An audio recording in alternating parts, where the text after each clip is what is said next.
If you're getting into woodworking, learning the right joints can make the difference between a project that falls apart and one that lasts for years. Many beginners focus on tools first, but the real secret to strong woodworking projects is understanding the joints that hold everything together. In this video, we're going to look at 7 woodworking joints every beginner should master. These joints are widely used in furniture, cabinets, shelves, and DIY woodworking projects. Some are very simple and beginner-friendly, while others are stronger and used by professional woodworkers.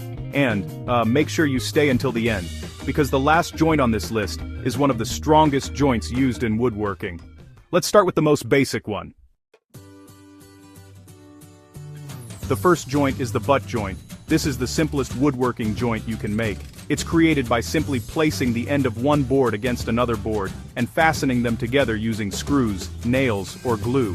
Butt joints are commonly used in simple projects like basic frames, boxes, and temporary builds. However, by itself, a butt joint isn't very strong because it relies mostly on screws or nails to hold everything together. Many beginners start with butt joints because they're quick and easy, but they often improve them by adding screws, dowels, or pocket holes.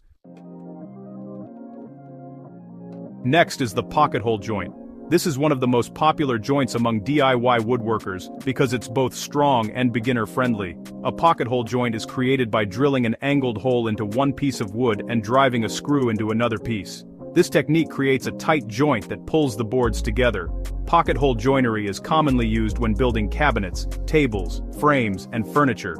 It's fast, strong, and requires minimal tools, which is why many beginners love using it. Now, let's move to the dowel joint. A dowel joint uses small wooden pins called dowels to connect two boards together. First, matching holes are drilled into both pieces of wood, and then dowels with glue are inserted to lock the pieces together. When done correctly, dowel joints can be very strong and provide good alignment between boards. They are commonly used in furniture making and cabinet construction. The fourth joint every beginner should know is the lap joint.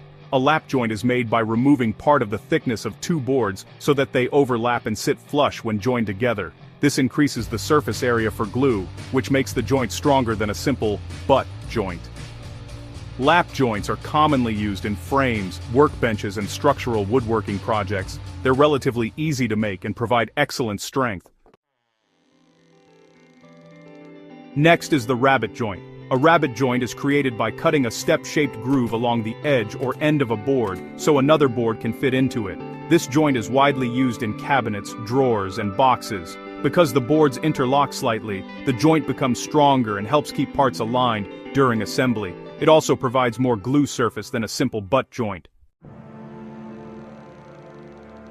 The sixth joint is the mortise and tenon joint. This is one of the most classic woodworking joints and has been used in furniture making for centuries. A mortise is a rectangular hole cut into one piece of wood, and the tenon is a matching tongue cut on the end of another piece that fits into the mortise.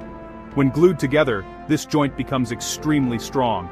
It's commonly used in tables, chairs, and high-quality furniture where strength is critical.